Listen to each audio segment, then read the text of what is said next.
cab drivers handing out free passes to strip joints. Graham Samuel describes it as sheer stupidity. Poor old Graham. Lovely guy, but he's an economist. He still doesn't understand the taxi industry. He has no idea. The taxi industry is made up of hundreds and hundreds of men and women who are potentially Melbourne's best advocates. They're the ones that, when you get in the cab, can make you feel good, happy, handing out strip clubs. I mean, it's not the biggest issue of the day. They give advice, they do all sorts of, I think... You don't see no problem with handing out tickets to strip clubs? No. Good. Well, I'd be feeling quite flattered if someone gave me a ticket to a strip club. I think that'd be good. I wouldn't be able to use it, but I'd be flattered that they thought that I might.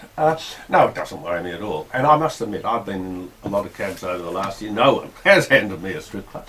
But cab drivers are an army of people which we use to promote Melbourne. They were a wonderful source. And, just this putting more cabs on the road, I think Graham's going to release another 60-odd cab licences, means there's going to be less work for all of those out there now. So are you saying that we're mucking up the taxi industry again? I have some of what we're doing is good, right? I like the fact that we're going back to a knowledge test again. That's good and should be overdone. Graham now has said you can change from yellow to all sorts of colours, but he's got to approve anyone who makes the request to do so. So here we are deregulating, but he's controlling. He doesn't understand the industry, and more importantly, the taxi guys have not yet got a rise in the fares they can charge. Now this is, I think it's 8 years, I might be wrong, it might only be 7. And it's just ludicrous. They're imposing all these other costs on the industry, extra competition, less work for drivers and for the owners of the cabs, and no one has given them a rise for 8 years. Now you tell me one employee... You'll set them off again. They like to whinge. No, they don't like to whinge. They're good, hard-working Victorians. Like to whinge. No, they do not. They've got every reason to constructively criticise the way they're being managed. And Graham says we're trying to improve the system. All right, that's good. But he don't understand it. Jeff Kennett's with me, 96900 693 13 13 32. Simon, hello. Neil, good morning. Morning. Mate, how much can I listen to you keep bagging the taxi industry? Taxi industry's terrific.